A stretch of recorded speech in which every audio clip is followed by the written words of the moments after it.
All right, everybody, welcome. Welcome. I hope we're live. I hope this is working. Hit us up in chat. Let us know if this is working. Okay. This is going to be hard to introduce you, Bookborn, because here's the thing. When I was thinking, like just starting to think, maybe I want to do this. Maybe it's like I would look at your channel and go, I can't do this.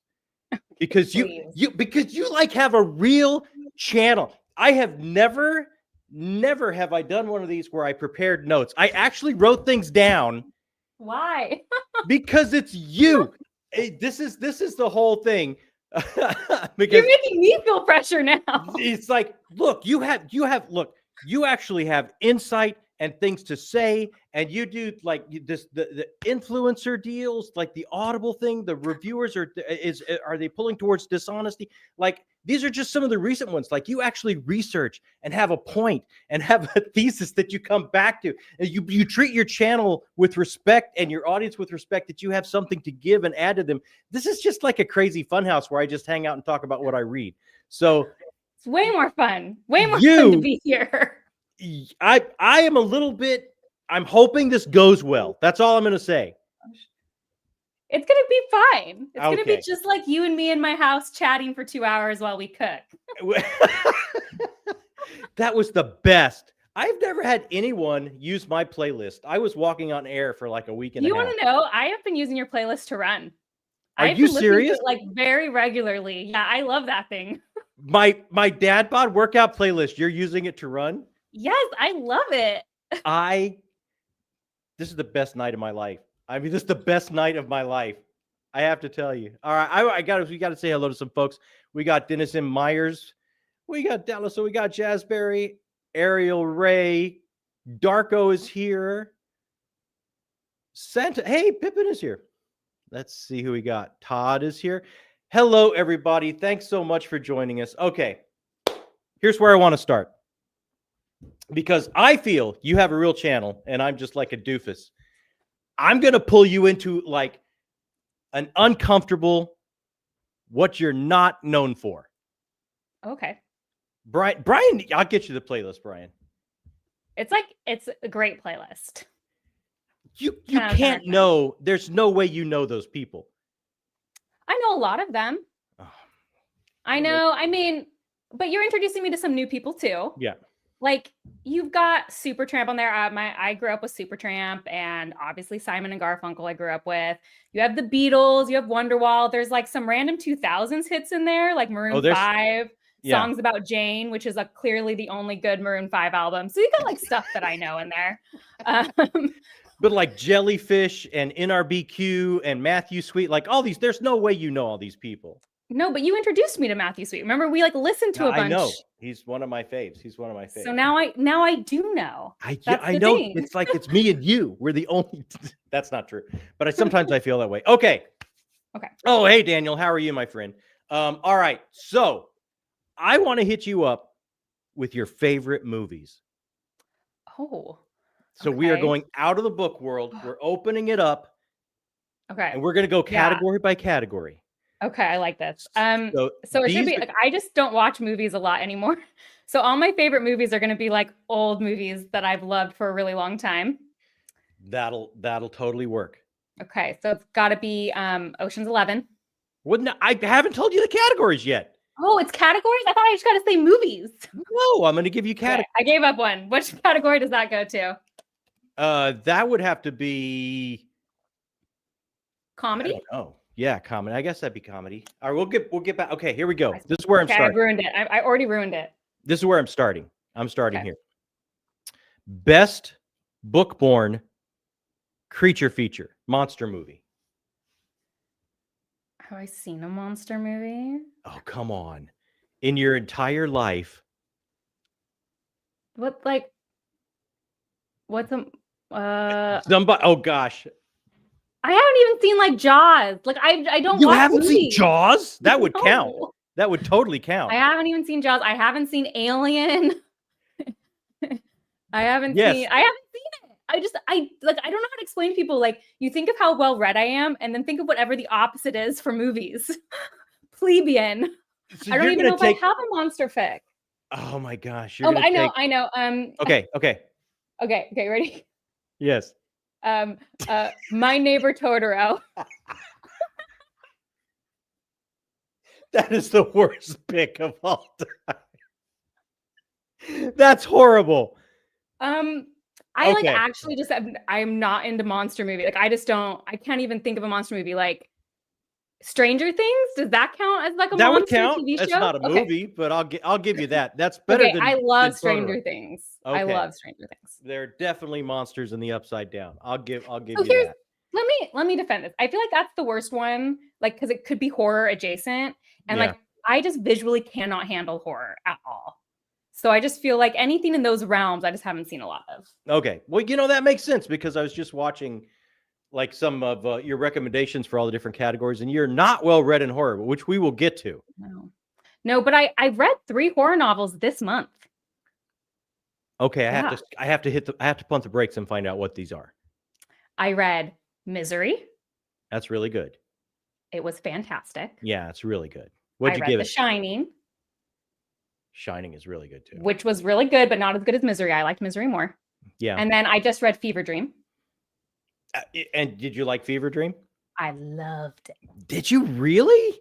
Loved it. Why did you not like Fever Dream? It's not. I wouldn't rate that in my favorite vampy books. I'm not saying it's a bad book. It wouldn't make my faves list.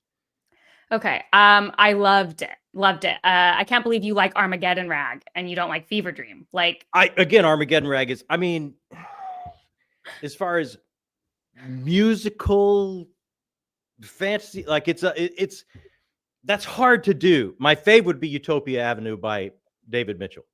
Yeah, maybe I need to read that book so I know what a good music fantasy novel looks like, because right now it's bad.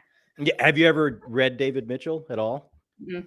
Okay, we got to fix that too. Okay, so all right, how about here is, I got to do this because the Great Schism happened because we are on our channel and Jacob is on Tori's channel on the same night at the exact same time. Oh no. That was my fault. Clearly. So we had to reschedule, and that was okay because Bookborn had something to do, so we had to push it and reschedule. So that's what happens. Well, now I feel bad. Well, what? Don't feel bad. We'll all go watch it on replay. Okay. So we won't feel bad. Okay. Yes, we all love David Mitchell. Okay. So favorite Western. You got to have a favorite Western. Have I seen a Western? You have to have seen a Western. Give me examples of famous Westerns. Have I seen a Western? Okay, I'll give you my favorite Western, which is the correct answer, would be Butch Cassidy and the Sundance Kid. Yeah, I haven't seen that. Oh my gosh, that's the best. Hey, look, I literally don't think I've seen a Western. Oh, do we need to end early and I'll go watch Jacob and Tori? Yeah, I'm gonna give you a whole list of things. Yeah, how about Cowboys and Aliens? That I would let you count that. I just don't watch movies. I don't know what to tell you. What about like fantasy movies, sci-fi movies? I was a nerd as a kid, and all the movies I watched as a kid. Sci-fi. Okay. But I mean, the problem with sci-fi is that literally I was a #1 Star Wars fan. Yeah. Which is like such a basic answer, but like I was like a Star Wars fan. I mean, if that's your answer, that's your answer. So it's kind of like the original trilogy is really my thing. Otherwise, it's a TV show, which is I just watched a ton of Star Trek growing up. I was a huge Next Gen fan. I was a big TOS fan, but that's because I'm so old. Yes, Trek was my thing. I remember running home after school to watch Trek. Yeah, my my dad bought. Remember when they used to sell like the DVD sets? Oh yeah. So like he bought like the 10-season set of Next Gen, and so we would just like watch it all the time. Like it was just like that was what was on. There's just so many sci-fi movies I probably love and am forgetting. But those, it's just like Star Wars and Star Trek were so much of my childhood. Like those are the things I revisit the most. Yeah, I Blade Runner's got to be up there for me, I think. You know, I watched Blade Runner for the first time last year. God. I had never seen it. Really? I went and read people like don't believe me when I say I don't watch movies, and this is going to be great. I'm going to be like, come and watch this video. Yeah, this is I the real decided deal. to read it. I read the book first, and then I watched Blade Runner and Blade Runner 2049. Blade Runner was only okay for me, John. I love it. It's one of the best monologues in flicks, man. At the end, when Roy Batty says, "Yeah." Oh, and the Tears in the Rain. Yes. I mean, incredible. It's what I got said such was, I great think moments. like it's funny because when I was watching it, I saw its influence on, like, I saw how it influenced all cinema after it. It's so clear.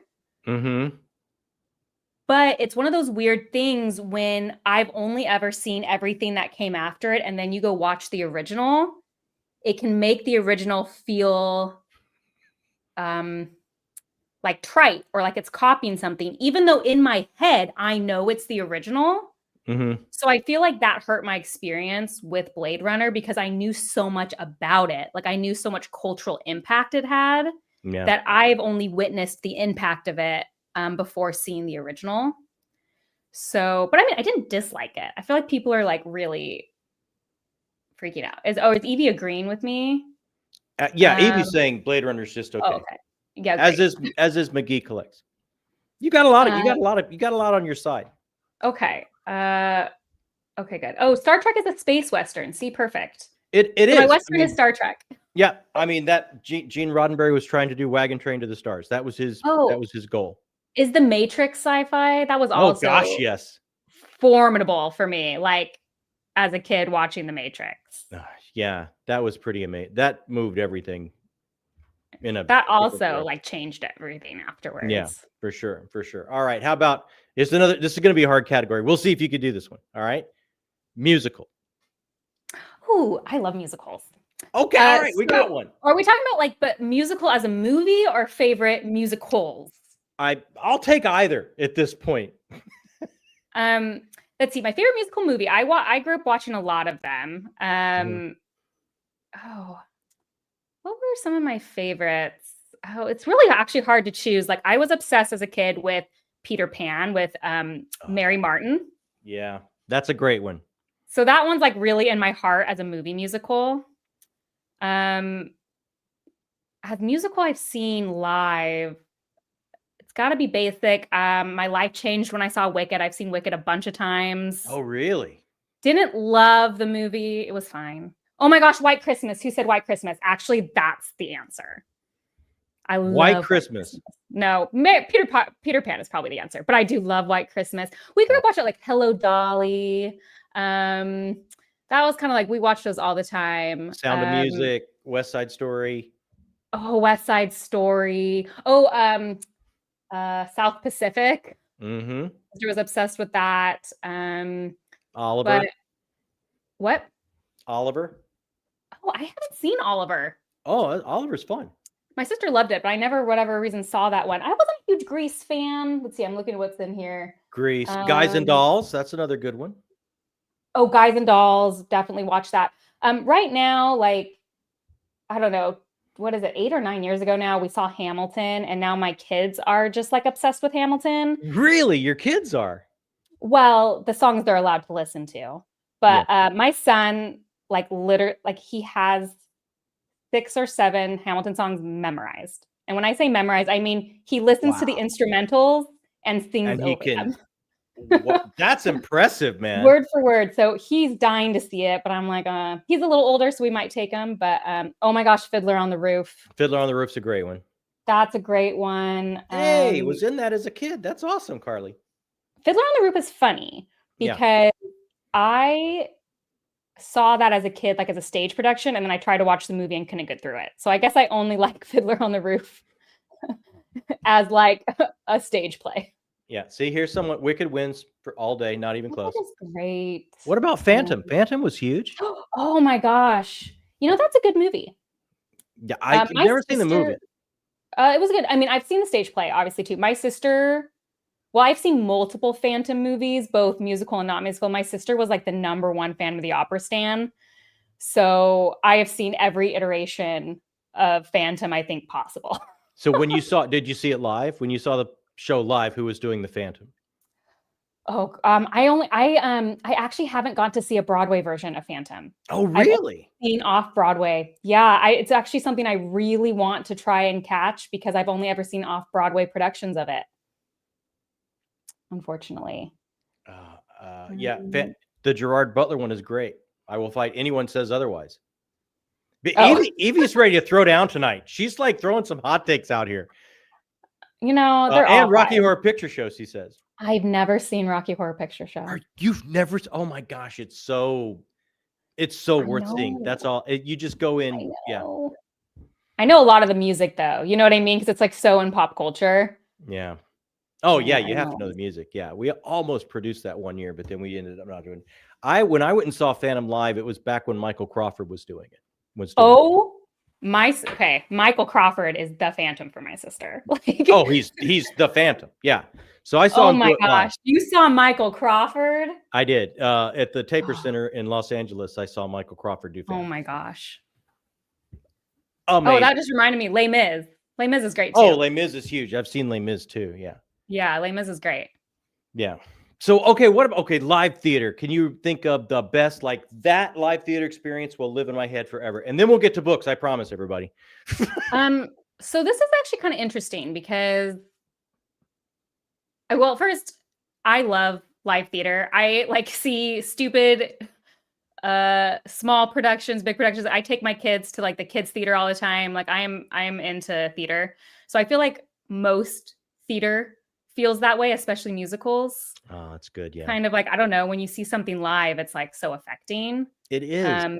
Because it's just then, right? It's that moment in time. It's going to be different the next night. It'll never be that again. Like it will never be that again. And it's so interesting because there's a few productions that I've seen multiple times in different cities. So like Wicked, I saw in Portland and I saw in San Francisco and I saw in London. And, we saw Lion King in London and Vegas, and the productions are very different. Like they're different everywhere you go. I've seen Hamilton in San Francisco and Seattle. Like they're very different. And so I mean, the original company to the touring company to every venue is different of what they can do. And it's just that night. The audience, how's the audience going to respond? That gives the actors so much or not, like it's so many things that go into that night's performance. It's a moment in time and that's all it is. I think of 3 performances. Everything was great, but I will say the first time we saw Hamilton in San Francisco, because we went in totally blind. Didn't know. Everyone was like, you should listen to the music. And I was like, that sounds dumb. And so we were like blind. Yeah. And that was a fabulous experience. Just like having no expectations. I got to see Moulin Rouge on the West End. Mm-hmm. And that was my first West End production. And I feel like they are doing things differently on the West End. Oh, yeah. So it wasn't like necessarily, because I don't really like the movie Moulin Rouge. It was just kind of the only play I could see in my limited time that I was there. And it was very affecting, very over the top. It was just like so wonderful. And then actually Harry Potter and the Cursed Child. Really? Which this needs some defense. So I had read it was published, why can't I think of the screenplay, the script was published. I hated it. I thought it was terrible. I haven't read it to this point. From a Harry Potter lore perspective, it doesn't make any sense. And so it was just like, okay, that was stupid. But when it came to San Francisco, we had the opportunity to see it when it was still like it was all day. It was 2 shows. So they were each 4 hours or like 3.5 hours. Oh my gosh. Yeah. So it was like you had a show with an intermission and then a break for like 2.5 hours. And then you had another show with an intermission. That's how they used to do it. Wow. And we just went and saw it just to have the experience. And it's a magic show. Like they do real like magic show to make the magic like on screen. It's one of the most visually stunning things I've ever seen in my life. That is cool. It didn't matter that the story was the worst thing that's ever been written. It didn't matter because the spectacle of it, the whole thing, and like, not to spoil it, but like, the ushers change clothes in between things, and the room when you came out and the merch changed based on what was happening in the story, and so the whole experience was really just like quite incredible. That's amazing. That's awesome. Okay. Well, all right. We're going to get into books. You ready? Okay, that was it for movies. You gave up on me after I musicals. gave up on you, movie. I mean, Okay, I wanted to take you. You know what? My goal was to take you into the deep end for the uncomfortable zone, and I feel like I accomplished that. Okay, great. Great. All right. Let's, okay. We can gush about two of our favorites, which are George R.R. Martin and Robin Hobb, because Done. I mean, is George R.R. Martin your number one fave series still? Has to be. Well, Don't I'm let me in down like here. a personality crisis. Because like Brandon Sanderson has been my number one for so many years. Yeah. And it's like really hard to like move on and be like, has George R.R. Martin like unseated that? Like, I don't know if I'm like ready to make the commitment to say it, but like we're inching closer every moment. But okay, are you talking Cosmere overall, or you're talking like Stormlight? Is your would take your Cosmere number? overall, I feel like Cosmere was like a very formative reading experience for my 20s. Yeah. And I feel like George R.R. Martin has been like the person of my 30s. Mm-hmm. Because it's very rare I'm going to read a series and now I've like read almost all of his work. Like, and he's just doing it like no one else is. Yeah. I mean, there's something about that series, and I love other series. I mean, I love Robin Hobb. Very character driven. You really get into the heads. You really take that journey with the characters. But for some reason, there's some bit of alchemy or magic that George R.R. Martin has still over it. And it's this isn't a spoiler, I don't think, for anyone, but it's like some of the characters you start out loving to hate, you're going to end up loving. And it's like he makes you become this uncomfortable voyeur as you move through these people's lives. And that's the best part of life. It's like sometimes you're on this side, sometimes you're on. It's so real. And I love how he holds some of the fantastical out until you're all in. You're all in with the machinations and the intrigue and everything. And then by the time, stuff shows up that we're all used to as far as tropes and fantasy, it's like, well, yeah, sure. Okay. I'll go with you. So I think that's what makes it so accessible for so many people. Yeah. I mean, I think the show supposedly took away a lot of the magic because like there are dire wolves in chapter 1 of. Yeah, but that's just a big honking wolf. I mean, that's not like magic. Yeah, but it's like there's enough wolves for each of the family and one albino one. That's like, and there's like the portent of the antler. I mean, that is just pretty coincidental. Yes. Okay. No, no one is doing theming and character work like George is. And just no one's doing it like him. I see people are asking what we've read outside of Song of Ice and Fire. I think you've read them all, right? I have read Armageddon Rag, Fever Dream, Tufts Voyaging. I think like the only thing I haven't read is Windhaven. I haven't read Windhaven. Devastating. Because I know you love Windhaven. I have to read it. Windhaven's my book of the year. Are you? That's going to be your book of the year. Oh, 100%. There's just like no way anything can unseat it. I think it's top 10 books of all time. Might crack top 5. I friggin' love Windhaven as a standalone. Obviously, series like have to be in a different pile. Okay. Series are so different, but no, Windhaven is great. I've read them all now except Hunter's Run. I haven't read that. So I've read Armageddon Rag, Fever Dream, Dying of the Light, Windhaven, Night Flyers. I've read Night Flyers.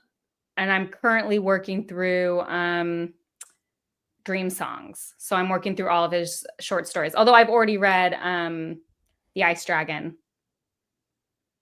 You like Windhaven better? I do, but no contest. And like Fever Dream was fantastic. I gave Fever Dream 5 stars. Wow. But Windhaven's like 10 stars on the 5-point scale. Okay, I've got to get this book. I'm going to have to pick up this book. Okay, so let's segue. How far Live Ship is as far as you've got into Elderlings, or are you rereading? Because I know you're just into Live Ships. No, just Live Ships. No, because I read Farseer in 2016. All 3 of them. That's a big break, yeah. And then I didn't really love Assassin's Quest. It was kind of a letdown for me. And so I just kind of like did other things. And then I got on YouTube and everyone was like, read Live Ship Traders. So I did, but I did love it. So there won't be a long break. I loved Farseer. I loved Farseer. But you know what? It's because I think it spoke so much to my life as a young man. Like I remember distinctly. Well, I love the first 2 books. Oh, well, okay. You would talk to me about the third. The third, I just felt like it went forever and then petered out. And like it just like the ending felt so unsatisfactory. It wasn't that it was melancholy. I just felt like it wasn't an ending. Now, in fairness, I'm not sure like how much I really knew about the realm of Elderlings as a whole. Like Zach and I were vaguely knowledgeable that there was more stuff, but in my mind, it meant just more of that. And I was like, well, what if it just keeps being like that? Yeah. So now that I'm more aware, I don't know. I was also a different reader back then. That was like 10 years ago. I mean, yeah, you're a different reader year to year. I think a decade ago for sure. Yeah, you would be. But it's like I really love that third book. And I think it's because I remember being a young person, being a young man, like leaving home, and life was like that. Like it didn't turn out how I thought it would. I didn't achieve what I thought I would achieve. Like things didn't come easy the way I thought they. It just felt like I was on this freaking walk forever that never ended, and I couldn't put things together or make things happen. And then I mean, I don't want to talk about the ending because I don't think I could without spoilers, but it's so much of it worked for me because I think it was connected with me in a personal way. So someone's saying Tawny Man's going to blow you away. Have you not read Tawny Man? I've only read Farseer. Oh, you haven't read Life Ships either? I haven't started Live Ships yet. Oh. So, okay. So we're kind of like, well, Life Ship's great. Yeah, we're at the same spot. How many books of Live Ship have you read? I finished Life Ships. You read all 3. So I haven't started yet. It's one of the ones rereading Life Ships when I saw those videos. I thought those were rereads for you. No, I've never. It's here when I started this channel. It's because I'd read horror for all my life, so many, and I didn't know who all these fantasy people were, and I wanted to find out. So it's like that'll be part of the channel. I didn't know Brandon Sanderson was. I didn't know Joe Abercrombie was. Any of these people, I didn't know. So Robin Hobb, of course, didn't know her. But that's one. If I don't read it this year, I have to pay Jacob. I had like a short stack. Okay, if I don't read these this year, I have to pay you. Oh my gosh. I'm pretty sure I'm gonna have to pay him on that one because I probably can't. I probably won't get to it. You read 2 of them though. Well, I haven't read any of Live Ships. Wait, what? Yeah. Why was I convinced I saw a Ship of Magic review from you? No, I've never reviewed it. It's the next one I have to read. Okay, you can do it. I believe in you. It's September. They're really good. I don't think You're gonna have to pay him. I don't think I can make it. I'm gonna have to pay him. The best thing is I'll take him to buy books. I'll take him on a book haul, so I won't feel bad about it. Okay, that's fair. Here's a great question: what classic fantasy are you wanting to read? You feel you missed out on? You go first. Oh, what classic fantasy have I missed out on? I mean, A Song of Ice and Fire was that for a long time for me, to be honest. But you thought you would. You were shocked when you liked it that much. I remember vicariously living every step of the way with you as you finally broke down and read it. And it changed my life. Conan the Barbarian. Oh, I just did some of that for the. Oh, did you? Yeah, I just feel like that's really historical fantasy, and it's one of the only ones I haven't really dipped into. Is like some of that sword and sorcery. I don't think it'll be your bag. Oh, I'm sure it won't. I'm going into it with more the mind of like, sometimes I read things because I'm deeply interested in the history of fantasy, which is why I actually don't have a lot of historical fantasy I feel like I really need to catch up on. I've done a lot of work in that sphere, even from like reading original fairy tales and Beowulf and stuff like that. So I don't really expect to love it, but I just want to read a couple to kind of understand the genre more. So you've started with Gilgamesh, Iliad, Odyssey. Oh yeah, I've read those. Greek playwrights. I mean, this. I read those in school mostly, but yeah, I did all the Greek myth stuff. I love the Greek myth stuff. How about Guy Gavriel Kay? Have you ever read any of him? I have. I read Under Heaven. I really enjoyed it. I've got Brightness Long Ago up on my physical TBR, so that will be soon. I'm gonna read more of him. What do you want to read? I've only read Song for Arbonne, and I loved it. Really loved it. No, that's not the one I got upstairs. I briefly got scared. But what's a classic fantasy you feel like? Well, you have a lot of fantasy, so you haven't read. I have a lot that I haven't read. Yeah. Have you read Lord of the Rings yet? Oh, I read that when I was like in high school. Okay. Just checking, because some people have only seen the movie. Yeah, no, I mean, that was one of my first, like, I remember watching the animated Hobbit and my mind just going like being blown away. And that was like one of the earliest books I can remember, like Narnia, Hobbit. Like I can remember reading those when I was, kind of just starting. And then I remember Lord of the Rings, like junior high, somewhere in there. I remember reading it. I think I read it again in high school. I mean, what started your journey? Like, what was it that made young Bookborn go, I'm a reader. This is it. This is what I do. Well, I'm a reader since forever. I don't know. My sister was a huge reader, and so she was always giving me books, and she read really widely. And I've actually tried to research this, and I've come up short. I've tried to research it multiple times because I latched on to fantasy as young as I can literally remember. Like she'd give me historical fiction, and I'd be like, it's fine. She'd give me whatever, it's fine, it's fine. I would just devour fantasy from the youngest age, like 6, 7, 8. Really? So I've been reading it my whole life. What's the first book that you were at that time reading, the first book or books that just made you go, oh my gosh, this is me. This is my thing. I'm in. Like Cloudy with a Chance of Meatballs, the picture book. Like when I say like the beginning, I literally mean the beginning. That's the beginning. That's beginning. Yeah. This is like my parents reading books out loud to me, and that was my favorite book as a child. Really? Which is very imaginative. That's I'm just going to say yes. I would say Moorcock is classic, 100%. Yeah, for sure. And then like, oh my gosh, Gail Carson Levine. You got me there, man. She did like Ella Enchanted, The Two Princesses of Barmere, The Secrets of Droon, Magic Treehouse. I mean, those are like the early chapter books. The Young Heroine series. It's fun. I actually have all of these copies still, and my kids read them now. Like I kept a lot of books from when I was younger. Harry Potter, obviously, that was for everybody. Artemis Fowl when I got older, but it was everything. Books no one's heard of. Lost Magic, which was a formative book for me, and it went out of print. I had to track it down, so I have a copy now. You recently read some Ursula K. Le Guin, right? Yeah, I've read, I actually had read a lot of her, well, not a lot, but I had read like Earthsea books and stuff before. This was just really my first sci-fi of hers. I had read some other fantasy.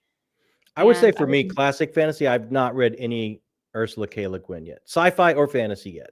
So I liked Earthsea. I didn't like one of her other standalone novels. I loved her nonfiction essays. Left Hand of Darkness did not do it for me, John. Really? I went into it thinking I would love it, and it just, oh my gosh, was not a fan. Octavia Butler, how about that? You read any Octavia Butler?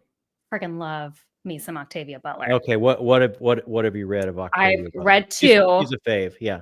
I read Parable of the Sower, which blew my mind. Yeah. And then I read Kindred. Okay. That's one of those things I was going to read all of hers, and then I got distracted. So she's like, I want to read way more of her. Everything she writes, I love. I think if you go back and read her Exogenesis series, I think it's like 3 or 4 books. I've heard great things about it. I bet you that might make your fave sci-fi list. I mean, I'm going to go out on. Well, I mean, Parable of the Sower did. Yeah, I think Exogenesis would. I mean, it's really. I don't see that make a lot of people's list. I think it's really great. I need to read Parable of the Talents probably first, since that's like the duology, and I never went and read it, and then I'll go read her other stuff. She's such an amazing woman. Truly amazing. Incredible. She was really amazing. Yeah. Incredible. I was lucky enough to meet her one night and like listen to her give You did? talk and stuff. Yeah. It was at a signing and she talked for like an hour, and it was like she, she just glowed. She was like one of those special people that just glowed. Her and I watched Kurt Vonnegut give like a 90-minute talk one night, and same thing. You've met all the famous people. That's what you get for being this old. Okay. That's all it is. I mean, see, sci-fi, there's a ton, because like Octavia Butler is really more sci-fi. There's a ton of classic sci-fi I want to get to, because I am not as well read in sci-fi. Okay. You're not as well read in horror either. Let's get to this, because this is my jam, Bookborn. This is my jam. You know what? Okay. I've been surprised at how much I've been enjoying the horror. I really thought it wasn't going to be for me because I don't like visual horror, but reading, I don't imagine it very strongly. So I find reading horror is actually totally fine. Yeah. I think there's some reading horror that you would absolutely love. This is true. This is a true story. I did sneak Harlan Ellison chili dogs after he was having his heart problems and he wasn't allowed to have them, and his wife wouldn't let him so have you them. have just a weird thing with hot dogs. I love me some hot dogs, and so did Harlan Ellison. Okay. So yes, I would sneak him hot dogs. Okay, so what kind of horror books do you want to read? Let's break it down because there's so many subgenres. There's so many different types. I have a guess, but you tell me what the subgenres are. Okay.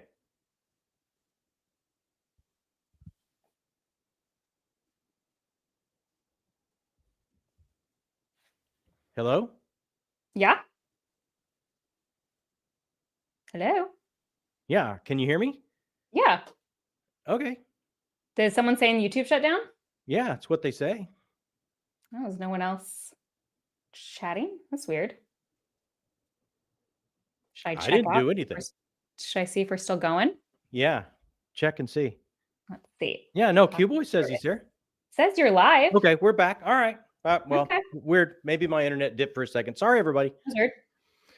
Okay. I was just waiting. Yeah, do you want? Well, I just think like I'm probably going to be really into psychological horror. Okay.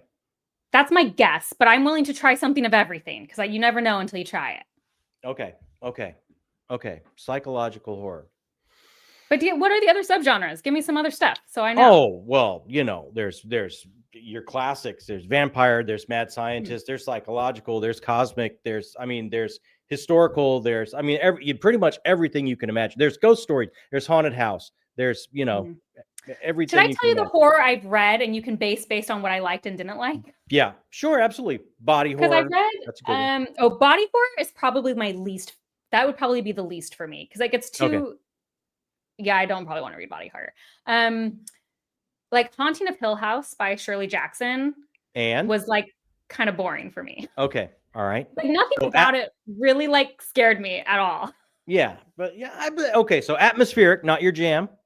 Maybe just that one. I'm not going to put out atmospheric completely. I mean, it was fine. I gave it 3 stars. It was average. Mm-hmm. Dracula, I was more into that. Wasn't like an ultimate fave, but like 4 stars. I was into Dracula. Well, 4's pretty Fever good. Dream, 5 stars. Misery, 5 stars. So Misery, like, here's a good example. Like Misery versus The Shining. They were both great books, but Misery, I felt way more. Like The Shining was an enjoyable kind of thriller read, but I didn't feel scared reading The Shining. I was scared reading Misery. Like I was sitting on my couch making faces and Zach was like, what's happening? And I was like making faces because I got to 80% of that book. And I literally just had to sit down and finish the entire thing. Like I was so in like, what is going to happen? So like that was really great. And then I read a self-published horror that I liked. But you probably haven't read it. So I don't. The Void. I saw that. Yeah, The Song for the Void. I have not read it. I have not. But I really enjoyed that. So. Okay. And what that I don't know what kind of that horror that is. And I don't know enough to tell you. But that had a lot of mounting horror. Oh, hi, Joanna. Hello, Joanna. Let's see. Okay. I mean, more Stephen King is probably up right what you're looking for, but maybe not necessarily the supernatural kind of stuff. Like I think I'd like supernatural. I don't know. If you want to do supernatural, I would recommend Pet Sematary. Okay. If you want to just stay, like you could go by. Okay, look, I'm going to probably read a lot of Stephen King. I want to read someone who's not Stephen King. Okay. Give me like someone else, to try some other things. Okay. I always say Interview with the Vampire by Anne Rice, just because it's beautiful and amazing. That's kind of a fun, like classic one. Like I would feel cultured for having read it. So that's a good recommendation. It's that amazing like moment in time where the artist is trying to work out a true tragedy in her life by putting these words on the page. And she's trying to reconstruct what's gone on with her and where her faith and belief system lies now because of what she's gone through and what she writes. And she takes it's like these beautiful gothic iconic characters, and she puts into these roles of the vampire, and it's really something special. I think you might enjoy it. So I'd recommend Okay. that. I would recommend, like, it's more kind of magical realism, but I would recommend Robert McCammon Boy's Life if you haven't read that. Someone said that there. I love magical realism, so I feel like I'd probably vibe with that. Yeah, definitely. If you like magical realism, if you want post-apocalyptic swan song by the same author. Let's see. Oh, I haven't read this one, but I want to. The Reformatory. A lot of people are mentioning McCammon. Yeah. McCammon is one of my favorite Southern writers, maybe one of my favorite writers, period. Oh, I knew this. We talked about this at Worldcon because Yeah. we were looking for some of the McCammon books. They didn't have any special editions. Yeah. Yeah. But Stephen King, like, stick with like Different Seasons, which is a book of novellas, and it's more of like his character work. I've read one of the book of novella, or I've read a short story collection Okay. of his. It was just like in high school, so it was forever ago. But no, Different okay. Seasons and Green Mile, if you haven't read that. Green Mile was one of my top 5 books last year. Yeah. Okay. There you go. I thought that was more magical realism than horror, though. When he doesn't necessarily go too deep into supernatural, he just like does what he does with characters and kind of spins a yarn. He's really amazing. Yeah, like, well, kind of what Misery Kyle is obsessed with Stephen King. Mm-hmm. So like he just sends me King novels all the time. So I feel like I will naturally read them because when someone sends me a book, I feel obligated, like not obligated, but like when I look at a book I own and I haven't read, it stresses me out. So I read it faster. So I feel like I'll naturally read King. How about this? Something Wicked This Way Comes. I have not read that. Oh my God. You got to fix that. Okay. You have to read Something Wicked This Way Comes. Okay. Have you read you have to have read some Ray Bradbury? Yes, I have. Okay. By some, only his most famous novel. I'm sorry to say. What, Fahrenheit? Yeah. Okay. All right, I'm getting a piece of paper to write these down. Okay. Because I feel like I'm going to forget if I don't write it down. What I always say for Bradbury, like, let me see if I can find it. Yeah, okay. Hang on. This is Zach stuff. So I'm like, what can I write on and not get in trouble with? Okay. I'm going to write on one of his bookmarks. He's not going to be mad about that, right? Illustrated Man's a short. Yeah. Oh, Something Wicked This Way Comes. Have to read it. That's a good one. And then McCammon. There's a couple. I would definitely say Boy's Life you will love. Boy's Life is the one, though. Okay. I've written them down on a Voice of War bookmark. So I have them. If you want to do like quick Ray Bradbury, like the collection of Illustrated Man, like just like the first couple pages of how he lays out what this collection is going to be is just amazing. Oh, is it a short story collection? It's a short story collection. I love me a short story collection. Have you ever read 20th Century Ghosts by Joe Hill? Nope. That's Stephen King's son. That's his short story collection. The first thing he brought out. It's phenomenal. You can get some good horror there. Okay. It's good to know. Okay. 100 Years of Solitude is the magical realism novel, and it was hard for me to read. That is a tough one. I have read that. Have you read it? Yeah, it is tough. For me, I actually, like, people always give such a hard time about studying things in school, but I feel like I would have gotten so much more out of that novel if I had studied it in school, because I was having to do so much research about the historical context that novel came out in to understand why it was so important. Mm-hmm. And so it was good, but I wasn't like, I think I read it way too young. Like I even now, if I read it, I would need to like watch somebody tell me what I'm reading, or have someone go along with me and tell me this is what's happening. Here's, Yeah, and that's why I was like researching stuff, and because at first a lot of the events in that novel were very off-putting to me.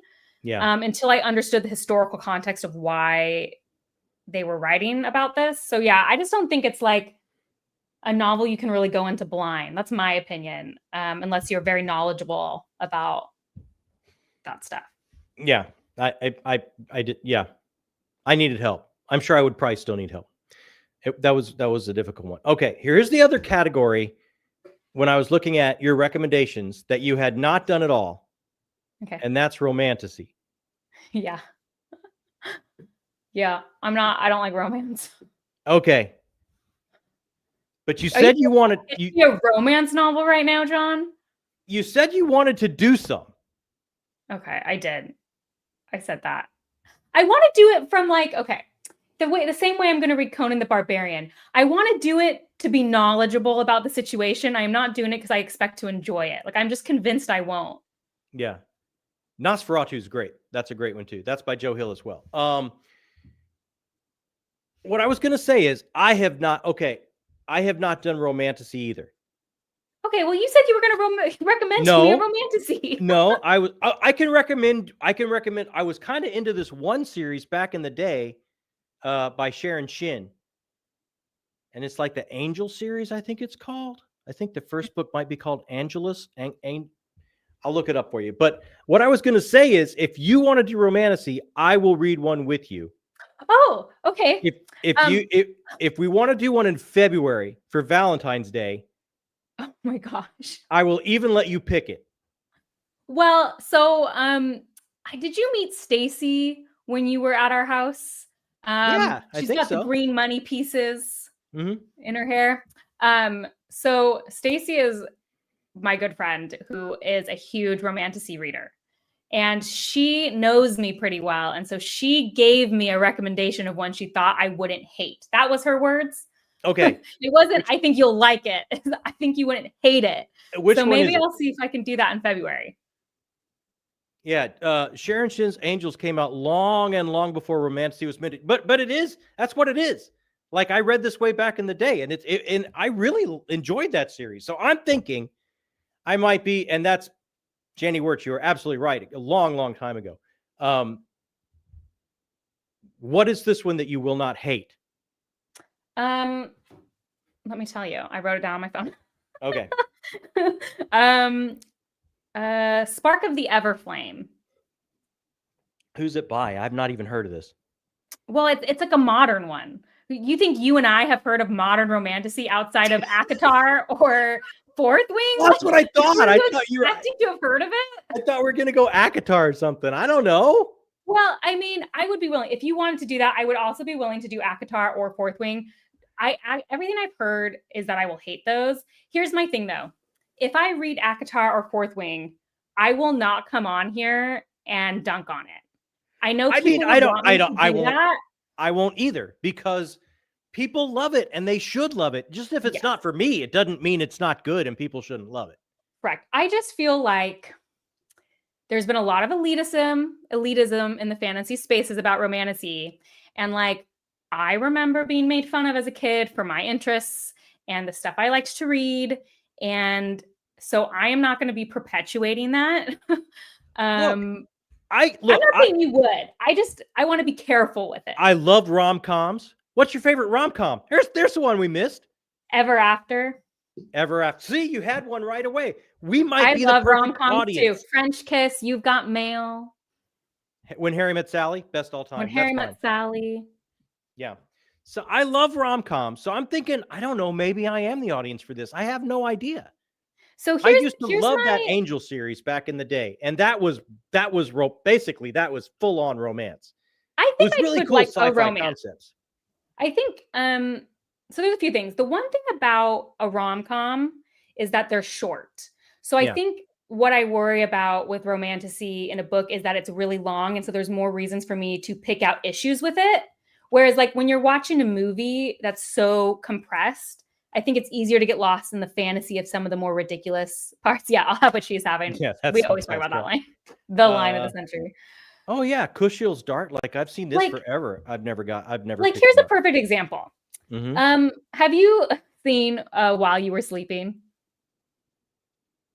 I don't think so. This is the one where like the guy goes in a coma and she pretends she's his fiance. It's Sandra Bullock. Have you seen this? No. Okay. Well, have you seen this? My family and I were obsessed with that movie growing up. Okay, I've watched it a million times. that movie has like so many red flags with the characters, but it's a movie, so you just let it happen. But I feel like if I was reading the book about that, because book reading is like my thing and I'm into deep characters, if I was reading like 500 pages about basically how this woman was stalking someone, I'd hate it. Okay. But I love the movie. So like, I just feel like it's different. Do me a favor, Bookborn, write this down because I don't have a pen with me. Not romantic at all, but try out R.A. McAvoy's Damano trilogy, totally original Renaissance Italy-based fantasy featuring Raphael fallen among mortals. That sounds awesome. I wrote it down. Okay, we did it. I'll get it from you later. Thank you, But Jamie. I wonder, John, like maybe we should try like Fourth Wing short romance. Let's try something short. Yeah, that's a good point. I'm just saying, like, I think modern romantasy might not be for me because not like as a whole trend, but like a lot of it relies on trends that I just don't tend to like a lot. Like a lot of the popular trends, like love triangles, things like that. I have other things, but so I wonder, like maybe more classic romance. I don't know. I have read Emily Henry. I haven't this year. I tried 2 of hers because everyone said I would love them, and I gave them 2 stars and 1 star. So you did not love them. No, this is insane. Like I'm a grumpy romance person. I can't. Okay, here's the thing. Oh my gosh, I didn't know this. It's over 500 pages long. Yes, ACOTAR is huge too. These are all. It's fantasy. They're long. Okay. All right. I have video evidence. You said you want to read one. No, I do. I will read one with you. Okay. In February. I will read one with you. That would be fun. Okay. Done. We're done. We'll pick it. You will pick it. Here's the problem with Emily Henry books. This is like, I was talking to Zach a lot about this. I was like, I think part of the problem is that a lot of this is built on the fantasy that this is a perfect man. And women love reading it about the fantasy, but it is not my perfect man. So like these men represented in these books are like, I would never be attracted to them. They are just not, they don't do anything for me. Well, and because you have the perfect man already. It's so true. I've met him. He's like made in a lab. It's like, I don't want to be rude, but it's like the people I always wanted like someone super smart, super like that is something that's really attractive to me. Like I want someone like super smart, all this stuff. And so like, a lot of these romance novels are about like the small town bad guy who doesn't know anything. And it's like, that's not a fantasy for me. He's like a hot guy. It's not a fantasy for me. I don't know what to say. Okay. What kind of romance would you like? So John, I don't know if you experienced that. Are these just not the men for you, John, in these romance books? You know, here's the thing. I think I have so much. I think I have such deep-seated, like, fears of myself. Like, I think all other men look like that guy to me. You know what I mean? So I think they all rate. I'm okay with it. They all rate really high for me, I think. Yeah. I think like I'm also just not a romantic. That actually just is true. I've never been a romantic person. I think we are. No, if we weren't romantic, I'm not saying I don't like romantic comedies. I'm saying like me as an individual I'm not a romantic person. All right. I never loved like grand romantic gestures. Like I am just like not a romantic. Zach is not my perfect man. That's only because I don't like men. You know what? I'm telling you. Okay, yeah. So Pride and Prejudice, I love Jane Austen. Those are romances. Pride and Prejudice, Emma, Sense and Sensibility. I've read them. I loved them. I love that. It has to be romantasy. It has to be something we have. I'm saying, have you done Jane Austen? I haven't done Jane Austen. Okay. They're asking what romance I have liked. So I'm saying like maybe you like Jane Austen. I like Jane Austen. I liked Warbreaker by Brandon Sanderson, which does have a lot of romance. That's got a lot of romance in there, yeah. And I liked that romance because I like very few of Sanderson's romances. I liked This Is How You Lose the Time War. Yeah, that's a divisive book. Yeah, that wasn't my bag quite. I mean, I appreciated it, but it wasn't my bag. So I think romance to me has to work on like, I am never going to love like enemies to lover, very rarely. It could happen, but very rarely. No, it has to be like emotional connection. Like a lot of those books had like, oh, Yumi. Yeah, but I had a problem with the romance in Yumi. I liked the Yumi book, but I didn't. You know, this is not a bad call right here. I just don't like that.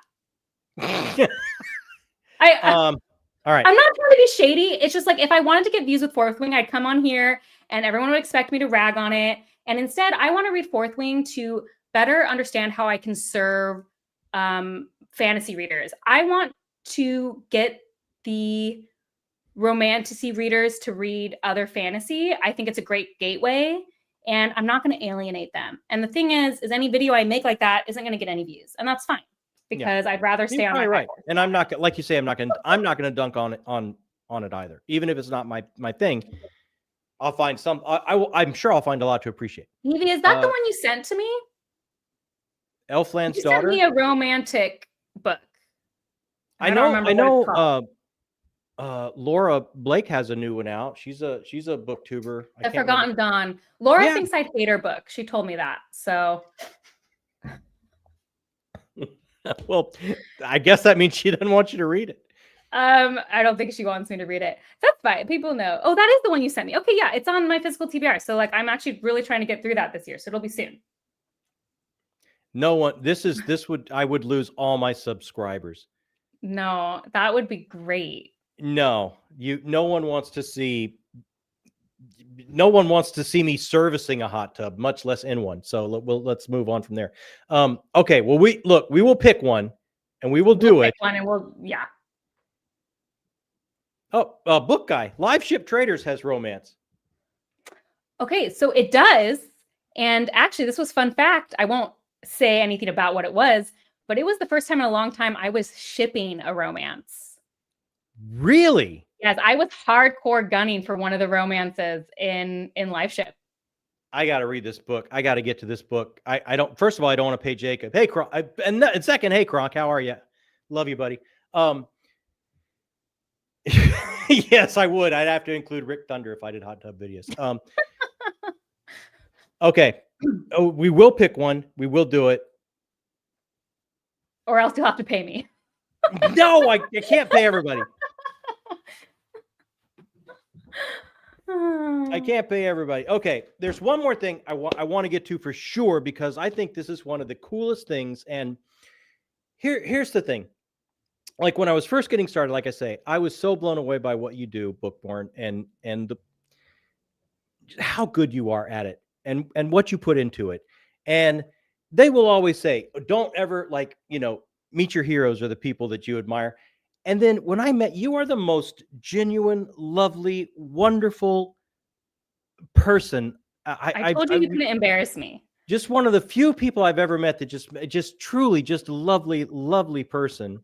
And I want to talk about this because I don't know if everyone knows this. And I think this is one of the most amazing things that you and Zach do for the indie published community. And that is like, explain it and tell us what you guys do, because I think this is phenomenal. And I want everyone to understand and know.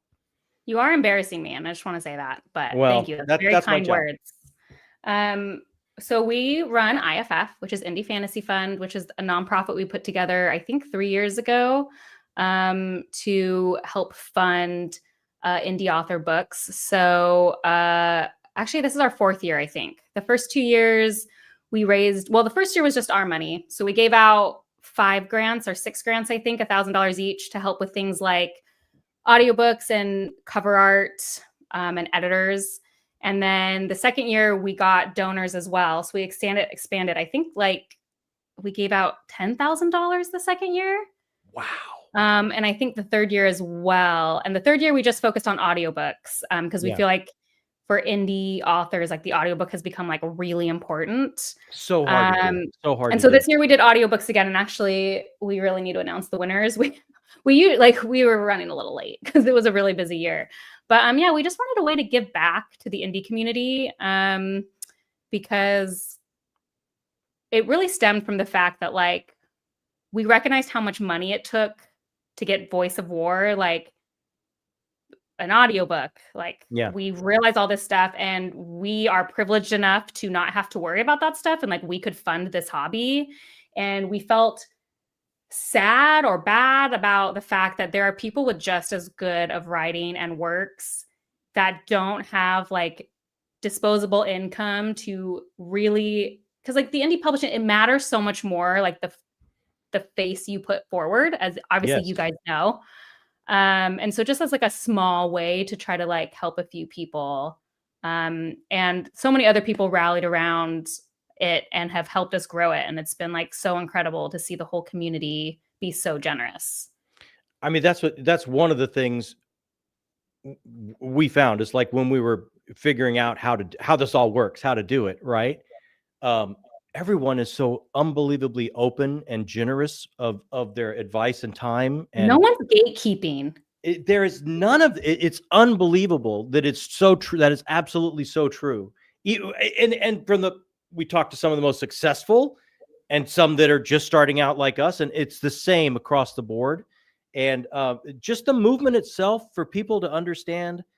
I get up and I can't look at myself in the mirror unless I put the time in and create and try and build that audience and get my work out there to be appreciated. And people like the two of you that have started this to help build and find that audience for people that are creating things is just, it's just one of the most beautiful, lovely things that I can imagine. And I don't see you talk about it much. I don't see Zach talk about it much, but I just want to tell you how amazingly beautiful it is that you guys have built that and done that and put the time in for that. I just think it's amazing.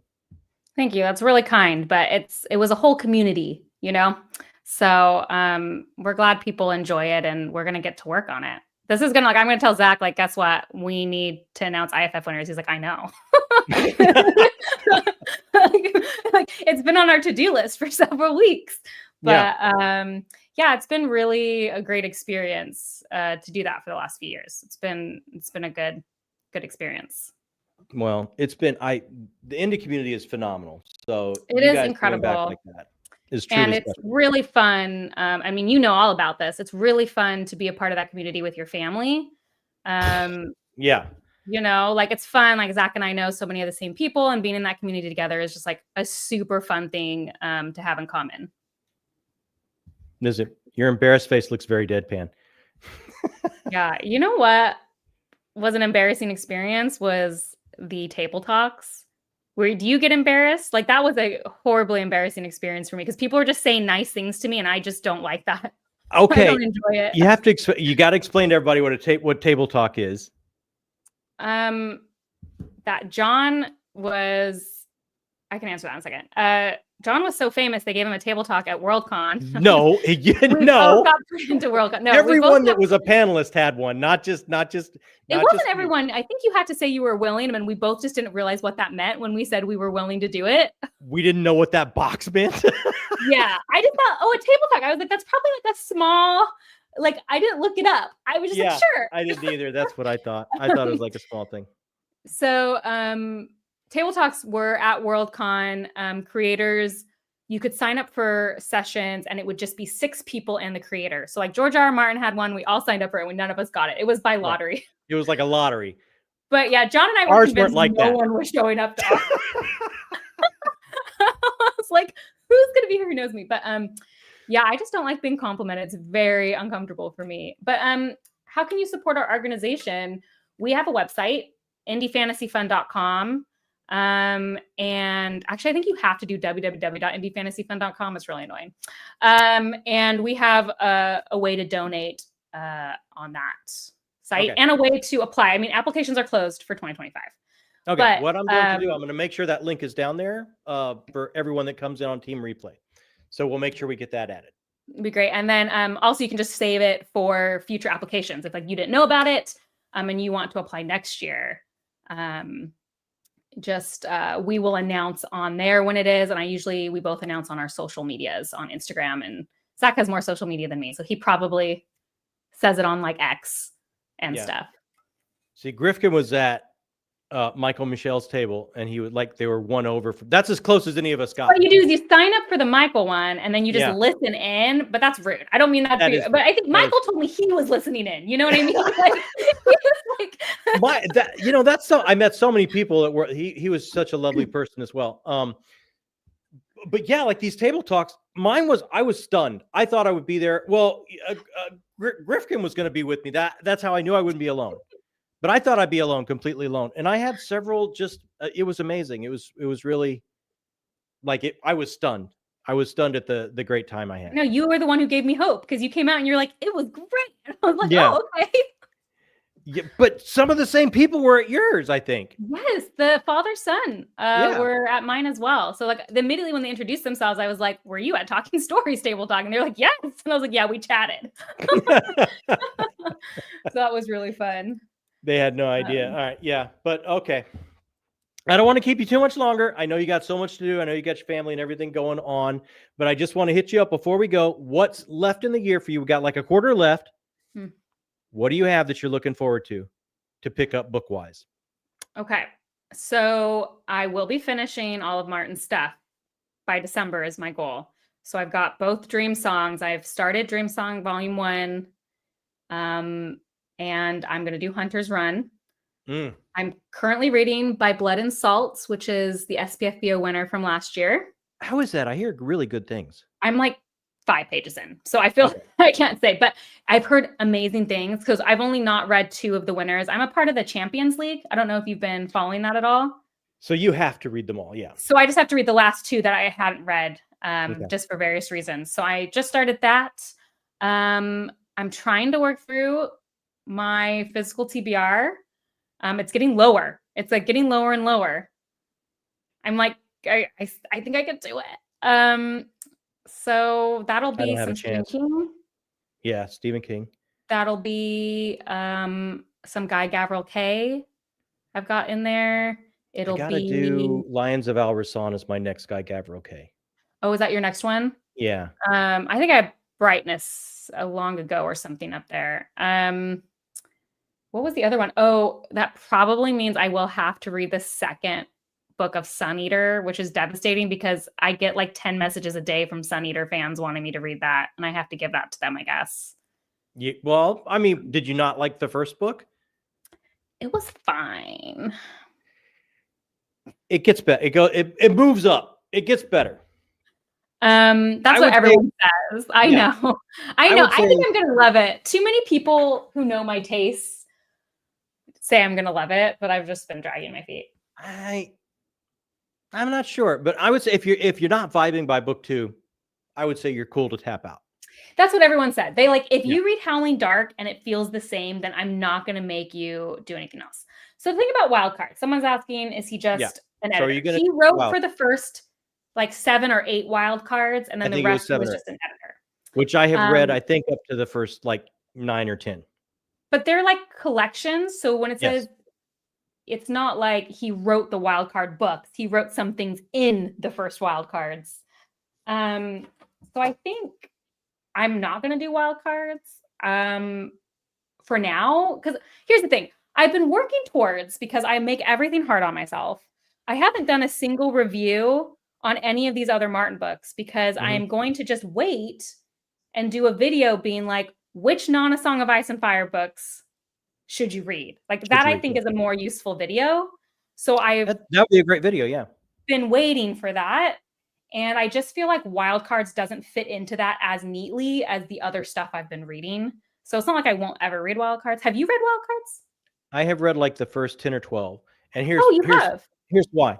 Because I'm a huge comics geek. I'm a huge comics fan. So it's their take on creating a comic book superhero universe. So I was like, give me that. Give me more of that.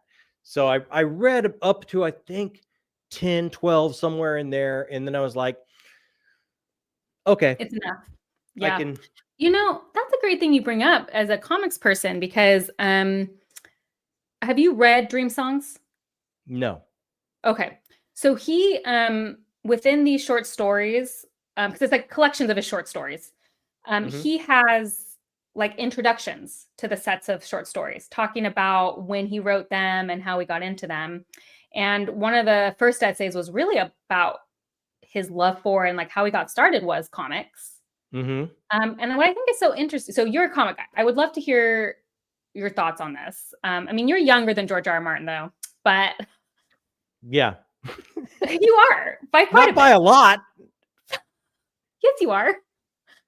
I don't think so. You look so much better than him, so it feels like you're a lot younger. You Well, look more take that. lively. You're a lot younger than him. I'm You're not what, sure like how. 60? I'm gonna look it up. Okay. How old is he? Regardless, what I thought was interesting is like, even though I am not a supporter of Neil Gaiman anymore, I do know a lot about him because before that came out, I read a lot of stuff, and that's where like Neil Gaiman got a lot of his start in comics as well. I feel Yes. like that's a very common tale for authors around that age in the fantasy space. But I don't feel like you hear that a lot now. And I would love your perspective on, do you think like the culture around comics has changed, or am I just out of the loop and there are still a lot of people getting their start in that space? I think there's more people getting their start in that space than you might imagine, but I Mm. think when they get their start in that, when they get a toehold in that space, they can go a different route than novels Mm, because of how big it is now in television and film. I see.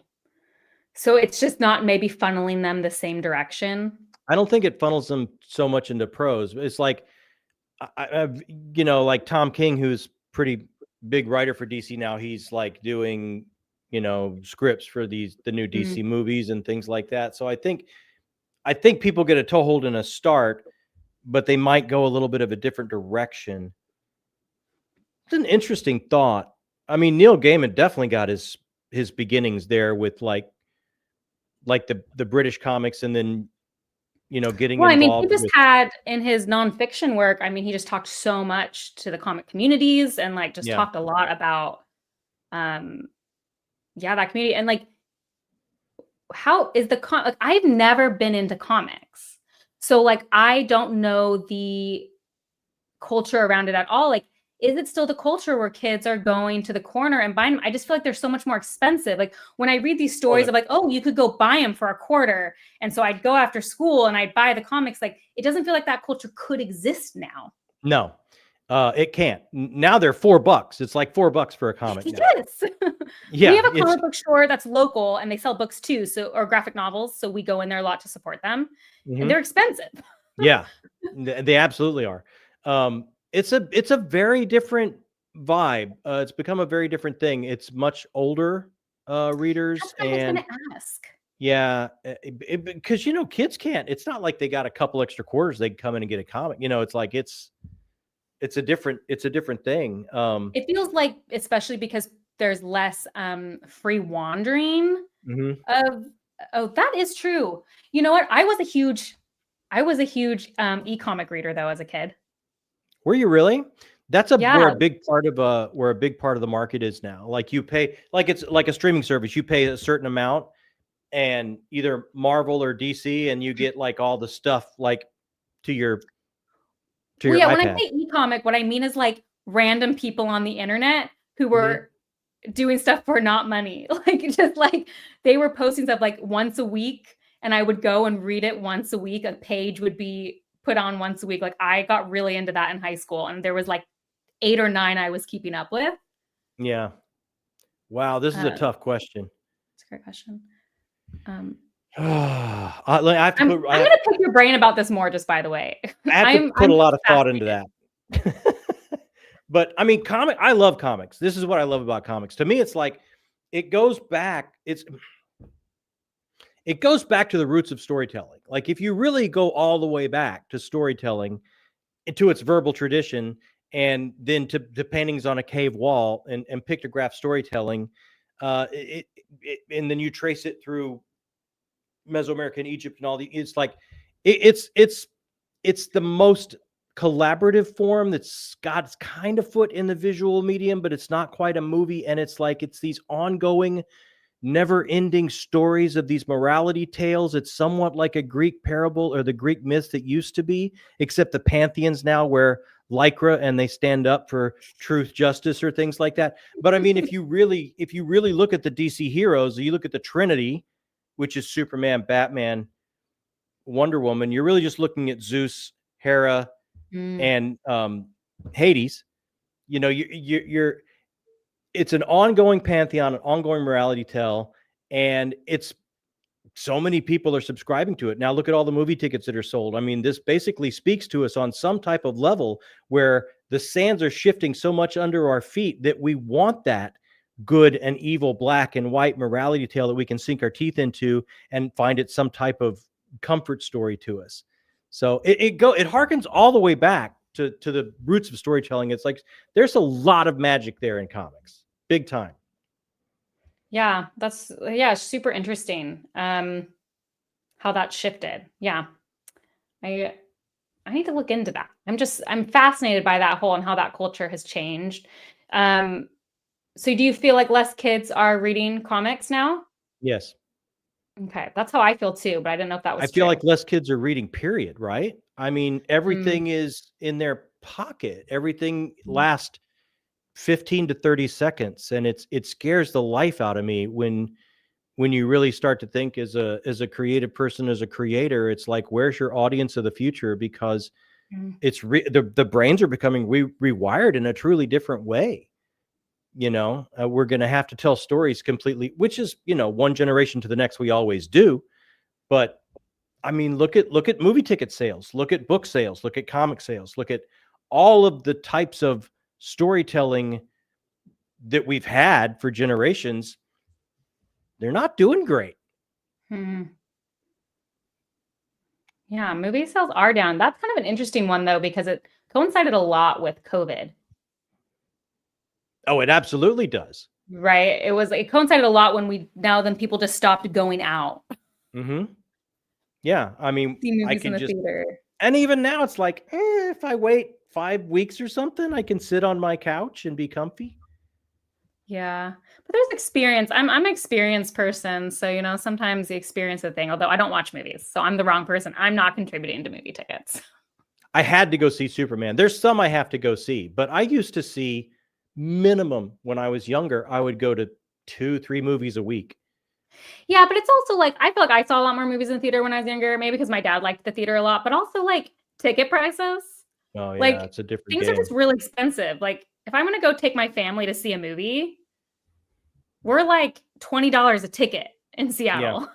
Like, Yeah. okay, so that's like $100.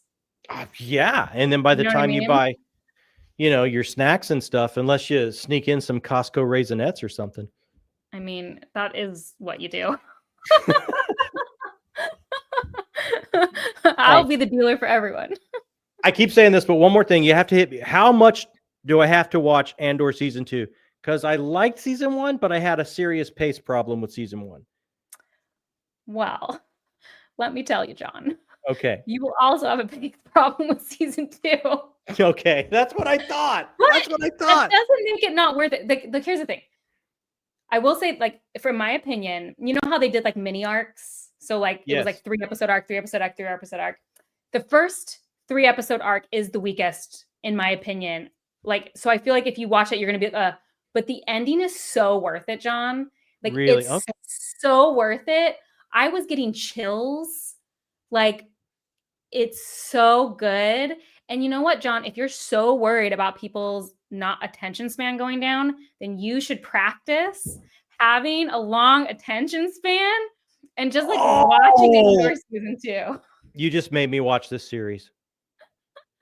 You just absolutely made me. I just had to put this up here because Evie's still talking in all caps. Season 2 is amazing though. Like it's so good. All right.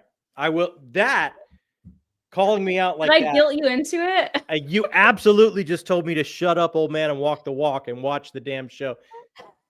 So yes, you absolutely made sure that is probably the next thing I'm going to watch. So there, feel good about it. But if I have a pace problem through the whole season, I'm telling you. That's fine. I'll listen to it, and people can be wrong. Like people are wrong all the time. So I'm used to it. Okay. Well, Bookborn, thank you so much. This has been so special for me. You're one, I'm telling you, time and time again, I watch your channel. It's like, wow, I could never do that. I'm always impressed. I'm always amazed. You're such a lovely. Guess what, John? I can't do what you do. You just got to reset your mindset. No, I can't. Anyone can do what I do. I can't hype things up the way you hype things up. No, trust me. Right now I'm hyping you up because you're one of the most lovely people I've met in many, many a year. And to know you and to call you friend is just an absolute extreme pleasure. And thank you so much for spending a little bit of time with me tonight. Thank you for having me on, John. And I feel the same way. I think it's a pleasure to know you. So, what a great little community. It is. BookTube is the best tube. Everyone in the comments, thanks so much for being here and hanging out, keeping everything moving. You guys are the true star of the show. Everyone that catches us on replay, hit us up and say where you're from or how you're doing. And we would love to talk to you. I'll try to answer all the comments. I always do. Thank you all so much for joining us, and we will see you next time. Bye. All right. Look, hey, jazz hands.